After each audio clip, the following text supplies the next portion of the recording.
Welcome to Hot Takes and Hot Wings, where we react to your hot takes, share some of our own hot takes, all while eating these incredibly hot wings. My name is Sean Chandler, and this is Andy King from King's Comics. And you have your own Star Wars podcast. That's right. I am with my friend Austin, aka SPC Unleashed, and Brandon Nerd DeLeon on the Talkalorian Live.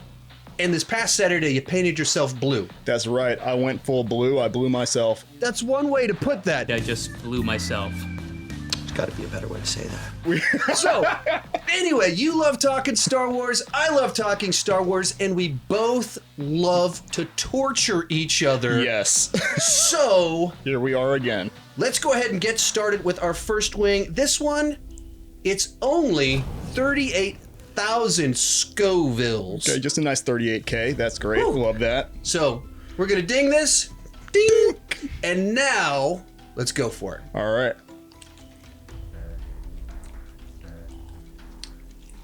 What is your hot take of the day? I feel, oh my gosh, I feel like a lot of the casting in Ahsoka has been pretty distracting. Right, like I feel like in this in Ahsoka we have Mary Elizabeth Winstead. I think we have I forget who's playing Sabine Wren, but it feels like it's falling flat of what these characters were like in Rebels and Clone War, or Rebels mainly. So you'd say the casting for Ahsoka is not very good. Okay, let's do that. I would say I kind of agree with you. Like that, some of them fall flat. I think in particular Ahsoka feels like the flattest character on the show. Just doesn't feel like she's come to life yet. And Rosario Dawson, she's a great actress. Mary Elizabeth Winstead been great in things. But yeah, I'd kind of agree with you that I wouldn't say most of the performances of our adapted characters have been particularly good. Ray Stevenson, he's been great. Right, but he's also like a new character. And I think part of the problem is that for the fans specifically who are expecting to see, like my buddy Brandon, right? He's like, oh, you know, Hera is supposed to be this like kind of motherly figure, right? This maternal figure for the crew of the Rebels. And it's like, really? Because she just let her kid off on a planet where they confirmed there was like Sith activity. Right. He's just wandering around like, and what are we doing here? Yeah, she's like, you know what? I'm a highly decorated like political figure. I'm gonna take my kid to a planet where there are war criminals. And we've all been there. Yes. We have a live audience of 2 in here, one of them being my son. We take him to prisons all the time by himself, leave him there for a while and see what happens. Honestly, it's the way it is. I get it. Just not in Star Wars. In Star Wars, it feels wrong. Yeah, so one comment from someone, I was about to say, hot wings aren't hitting me, it hits me in the throat. Rosario Dawson is a bad choice to play live-action Ahsoka. I don't buy her as the character at all. And I'm confused by it because I don't think she's a bad choice. Me neither. But I'm not feeling it. Well, I just feel like they haven't given her a moment to like pop and have energy or have a great scene or moment. Well, she's just there. That's the thing. To me, I feel like episode 5, we kind of see that. Right? I feel like without spoiling too much, I feel like in episode 5, we see her become like less kind of stoic or static, and she becomes a little bit more jovial towards the end. She becomes a little brighter, like towards the end, it feels to me. Yeah, she comes alive. Yes. Like she embraces her destiny because of the journey. She's processed her past a little better. To me, that's why Rosario Dawson has been like one of the better casting picks. Okay. Because it feels like she's like very neutral, controlled emotionally, like a Jedi should be. It makes sense for her character, to me at least. Important note. Okay. My close personal friend, Rosario Dawson, that I've never really met. Oh, yes, of course. At MegaCon, I took the car service for one day, and we were back waiting to take one of the cars, but as YouTuber, I'm the literal bottom of the totem pole to get transported. So we're waiting there, and they're like, if anyone important walks by, we're going to boot you. So we're waiting there, a car pulls up, and we're about to get to go. Rosario Dawson walks up with her posse, and they're like, clear the way. And we're like, okay. We look over. Ahsoka's right there. She's right there. And so I just had to share that story because I wanted to name drop and suggest that Rosario Dawson and I are friends. We're not. That is nice. But anyway. That's a nice connection, industry-wise. All that to say, some of the casting hasn't popped yet. Yes. That one, it wasn't too bad. Okay, no, neither was that take. I feel like that's a fair criticism. Fair criticism. All right, we're gonna move right along. Next one. This is 100,000 Scovilles. Okay, 100K. So quite a bit spicier. We also mixed up the bags. So this is a guess. This also could be the last dab, in which case it's 2 million Scovilles. So this could get real intense real fast. I mean, worst case, we've got our frosted lemonades off to the side here. So we'll see how this goes. Dink.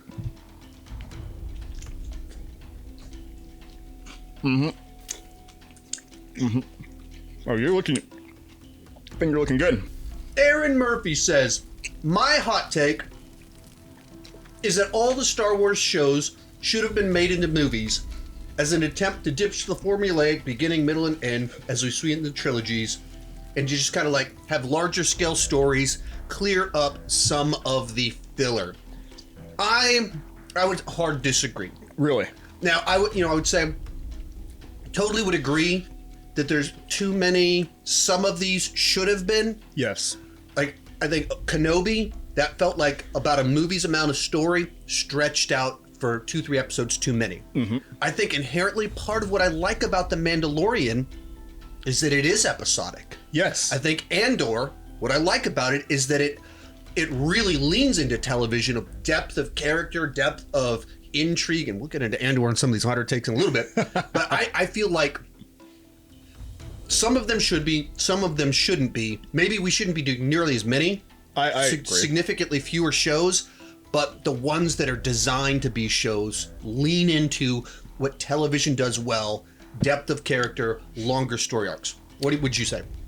This is going to sound weird. I would say that I partially agree that yes, maybe some more movies would be nice, but I feel like we'd be fine if we had maybe...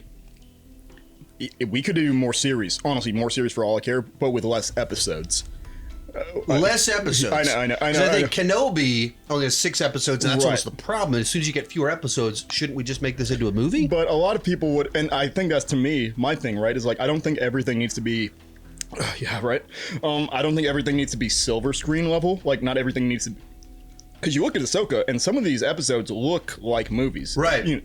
And I think that's fine, but I think that if you stick to like a 6 to 8 episode format, like it don't need to stick to that format, because then you have stuff like Mandalorian Season 3, where we're on Coruscant all of a sudden, and then where we've got a weird cameo with Jack Black and Lizzo that legitimately added nothing. Like, I mean...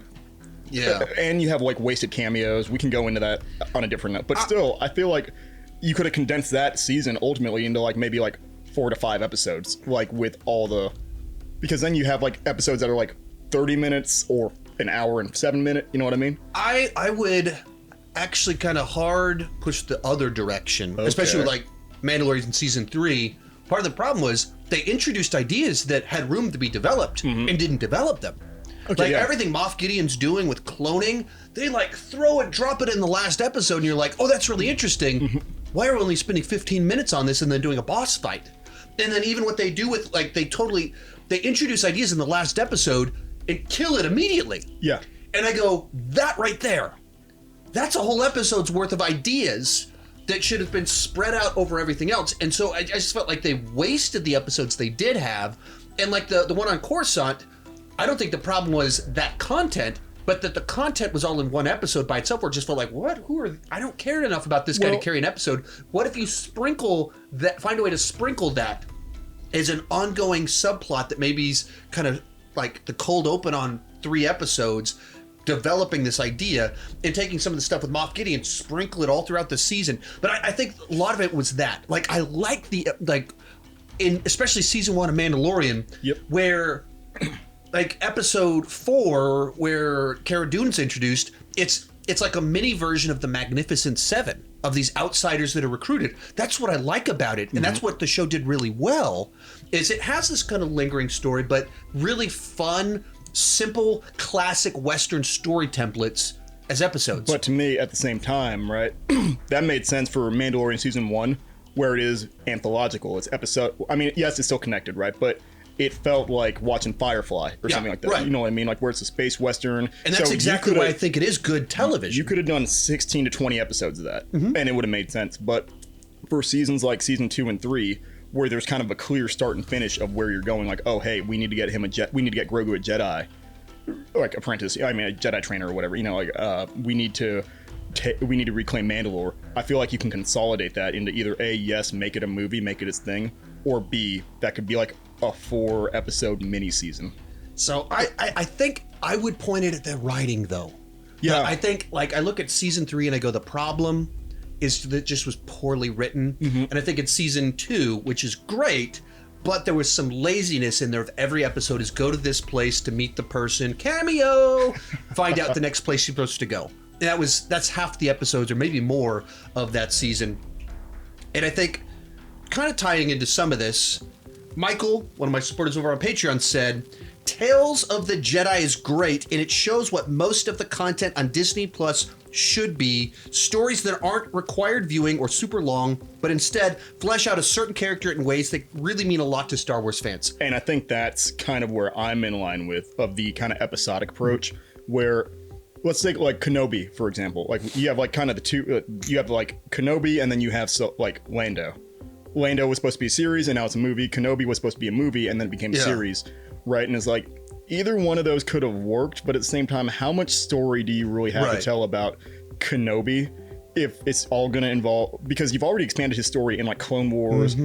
So he showed up in Rebels. Yep. And then if you had a movie's worth of ideas and you sat on that for like a decade or whatever, and then you decide, you know what, now we're going to do a show, and then it has to be 6 episodes, and then people would argue there was too much Little Leia and all this stuff, and then you have Boba Fett's the biggest like offender to me, Book of Boba, right, where that didn't need to be an 8 episode. Well, right, it was like 5 or 6 episodes of Boba. I just don't think they had but I just keep going back to, I just don't think they had a story for Book of Boba Fett. There's not enough anything. And some of the comments that people said, like, what I loved about Boba Fett is that it really fleshed out Luke. Like, exactly. Right, exactly. That's the problem. There wasn't a story for a Boba Fett. And we got to move on from this one. But I think that there is, I'll end on this thought. They've done a really bad job of deciding which stories need to be a movie and which ones need to be a series.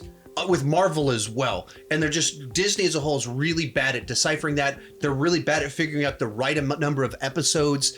And so it just feels like some of them are too underdeveloped. Other ones are just padded out with nonsense. I mean, you can also just do Tales of the, like an expanded version of Tales of the Jedi, right? Where you just have like maybe like a longer format episodes for specific characters. And it's like, hey, this season of Tales of the Jedi is for Boba Fett. Oh, right. Well, who's not a Jedi, but still. You think if they did Book of Boba Fett as Tales of the Jedi, and so it's literally only about 45 minutes total over 3 mini stories. Yes. And you do one about him getting out of the Sarlacc pit, and you get one about him becoming the mafia boss. Yes. And people go, oh, that was fun that we got to see that. Instead, they turned it into a season that's 2 episodes or Mandalorian episodes and just really padded out fluff. Yep. And so I think that's a big part of the problem. Okay. Now we're going to move into the fun zone. Actually, I've already touched it and I haven't, oh yeah. Now if I touch my eyes now, I'll start suffering. I'm afraid to let go. Whew, my nose is already running and we haven't even gotten to the good one yet. We're having fun just talking about Star Wars. We need to talk Star Wars more, apparently. We need to. I love this. So, speed round. This one has The Last Dab. Okay, how many Scovilles? 2 million Scovilles. 2 milli. Okay, so sick. You're not allowed to take a drink. We haven't taken any drinks yet, so we're already going strong. Can't take a drink. I'll be honest. I snuck a couple. This is outrageous. This guy's cheating me. Can't take a drink until we've responded to each take. Then we can take a drink, go to the next one, and we're going to fly through these. With all of that said, we're going to dink 2 million Scovilles. Oh, we love to suffer. Dink! Here we go. It's not so bad. Get in there, Sean.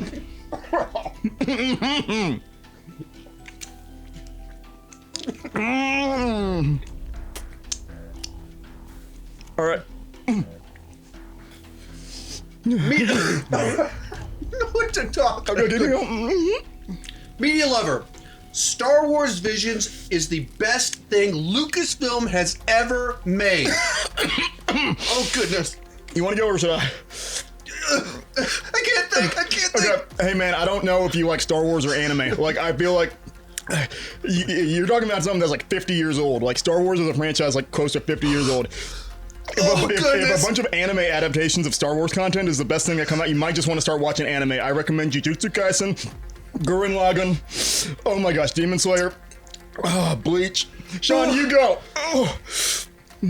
Star Wars Visions isn't even in canon. You're saying the best thing about Star Wars is something that's not in canon. I didn't even think about that. Style that's really cool. It is stylistically cool. It's very artistic, but it's like all Elseworlds. I'm already crying. Let's take a drink.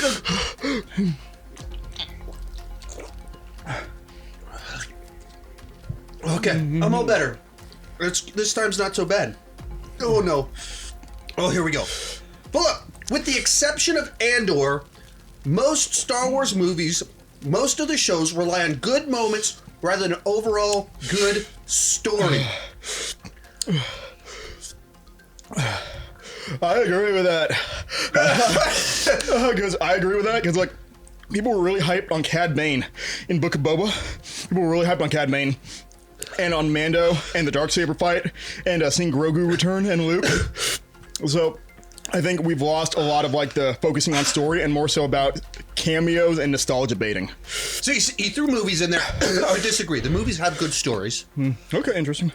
Andor, I would say, is good stories. Yes. But I think later shows, Mando Season 2, Mando Season 3, some Ahsoka, I think there are absolutely ways in which they're relying on, hey, look! Yeah, right. And even some of the people that didn't like Andor went, where is anybody? There's no cameos. And there were even some big names out there saying, the problem with Andor is there's not enough cameos. People said that. They said there's not enough cameos in Andor.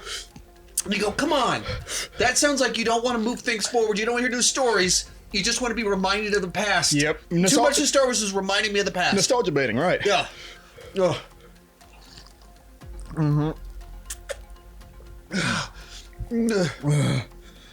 I'm numb.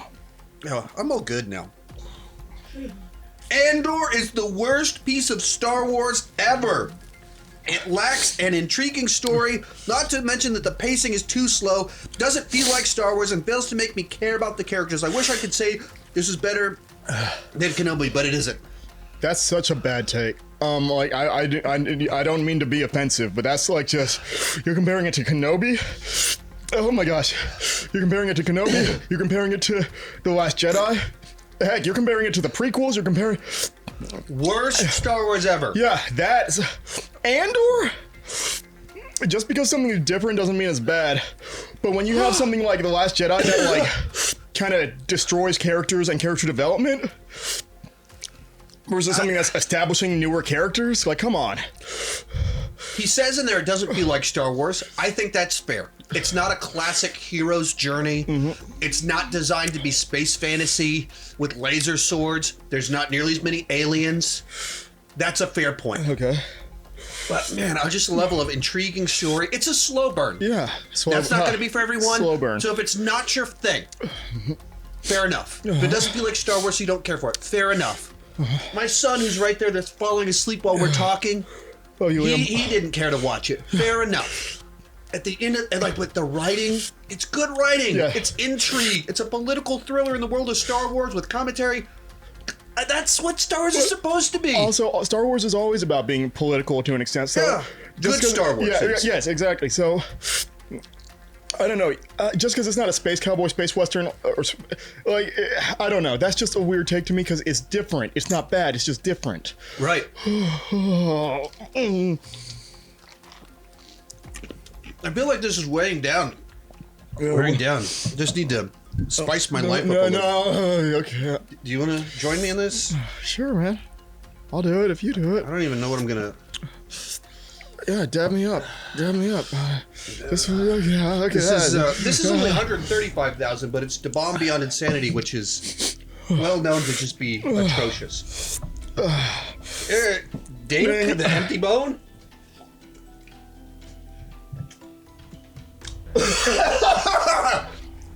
All right, I tried. Give it to me. Give me them. I'll read it. Yeah, you're gonna read it.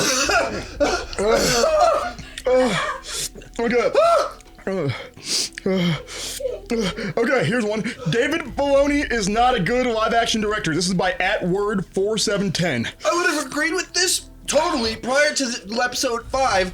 Episode 5 with the shot with Anakin walking into the silhouette, flashing to Vader, that's iconic stuff. People are going to be remembering that for a long time. But that goes back to the previous argument about like, is it good writing or is it just a good set piece? You know what I mean? It is a good shot, though. That's the director. Right, but that's a good shot. But you know, that's like saying that Zack Snyder's a good director, right? Like people love Which he is. Okay. Yeah, totally. But like people would argue that he's like.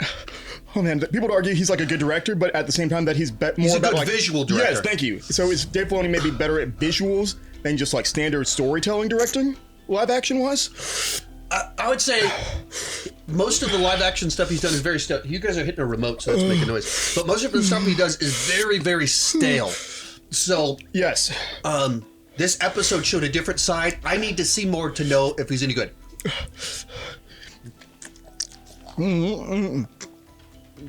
You want to keep reading? Yeah, why not? Okay. The Mandalorian should never have brought in familiar characters. As much as I loved seeing Luke and Boba Fett again, the show was at its peak when it had nothing to do with the rest of the Star Wars universe. This is by Great Aurelius 17.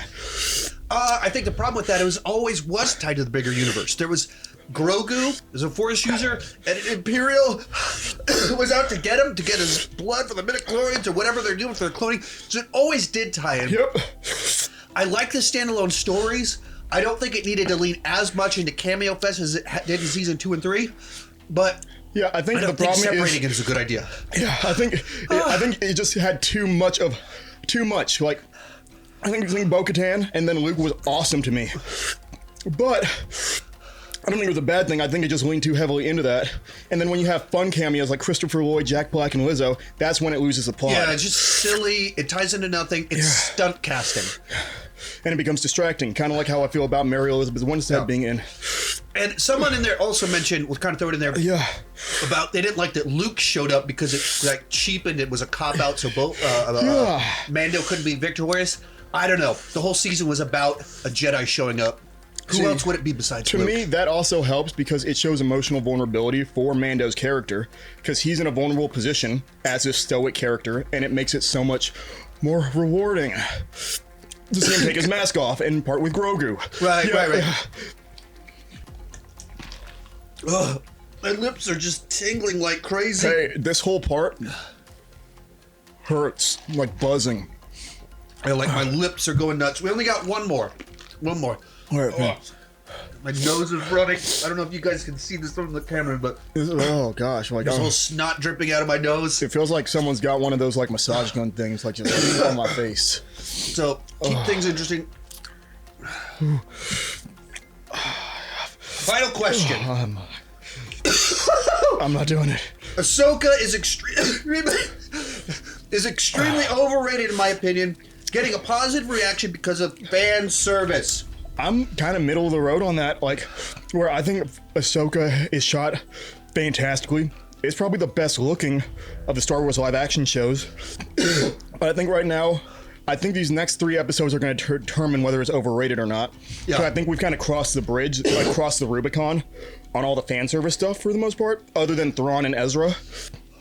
But I think those two have kind of earned their place in the show.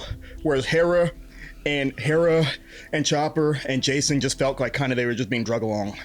Yeah, I mean, I would say the show has a plot. There's a series. It's a galactic threat. It's Imperial. Yes. Thrawn is out there, set up by a previous show. But it also makes sense because Ezra's out there, because we know that Ezra's with Thrawn. So that it's like having a lot of these characters from Rebels. This is Rebels Season 5 is what it is. So I don't think that's fan service. But I feel like the first half of the season was Rebels Season 5. You know what I mean? I feel like this episode 5 was beautiful because it felt like a departure from that mentality. And now these 3 episodes are going to do whatever they're going to do. And hopefully kind of like set themselves apart. But even still, it's a follow-up. The main plot is a follow-up to the finale of Rebels. But I think that's part of the problem with calling the show Ahsoka. Wow. This is the worst thing to have a lot to talk about. Because part of the problem is like now it's more of a Rebel show than an Ahsoka show, because Rebels was never about Ahsoka. She was just part of it, you know? So that's why it becomes kind of, because it's Rebels Season 5 starring Ahsoka, yes, which feels like it's competing with itself, while at the same time they do fit together, so it's just kind of odd. Yes.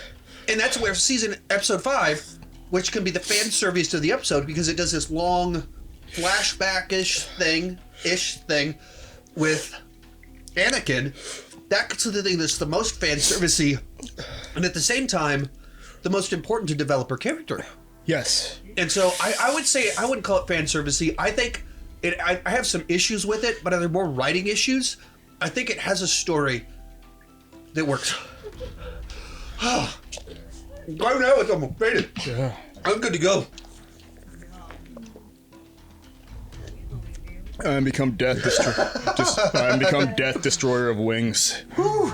That's what we needed to say at the beginning of this. That's good. That was a good one. Man. Alrighty. Any other final thoughts on Ahsoka and Star Wars live action? Now that we can drink all we want. Yes, I did not go into this on my podcast.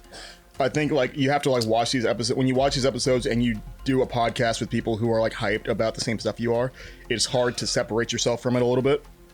But it's like I feel like we're gonna look back on episode 5 of Ahsoka and realize it wasn't as deep as it could have been, and that sucks to say, but it's like really like I still feel like Hayden Christensen. That's a hot take. We should have made you have something spicy before you said that one. Yeah, you know what? Tell you what, I'm gonna go ahead and let's get a little bit of that. Yeah, put that on the gum. You got to go for it. Okay.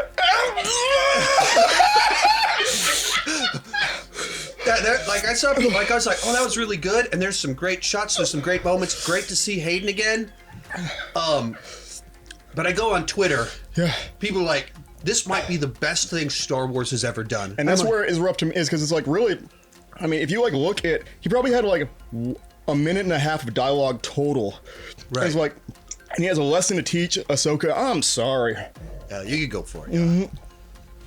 And it's like, there really wasn't that much of a discourse between the two, really. Like the audience is left to like, I feel like interpret a lot of what that kind of final lesson is supposed to be, which isn't bad. You don't want to dumb it down for your audience, but at the same time, I feel like it was emotional and it was visually well done. But from like kind of a writing and acting perspective, the interaction as a whole wasn't as deep. Yeah. Like interpersonally between Luke and like other than it was symbolically it was deep, but like in terms of dialogue it like really wasn't. And it ends on a note. The music was really good. There's a lot of things in there that I get why. There's a lot of ingredients that swell up the emotions. Yes. And it's cool that we live in an age where that's an episode of television that you can bring in the star of a Star Wars movie, like this level of effects. It's cool. Best episode ever. Yeah. Like this is some of the the hype's going to need to die down a little bit. I feel like rose-colored glasses I think are going to come off. You know. Alrighty. How you feeling? Bad. Yeah. All right. Well, let's close this one out. So, where can we find you on the internet? You can find me at King's Comics, but you can also find me at the Talkalorian Live Saturdays, and we are on Spotify, YouTube, and Apple Podcasts. If you enjoyed this video, we actually tortured ourselves much worse. Yes. A few months back, and we did 4 of these flaming hot wings in a row. Talking about Star Wars as well. Talking about Star Wars. Literally, we're vomiting. And I've got more of these planned for the future. So check back for more and keep talking movies and TV too much. Bye-bye.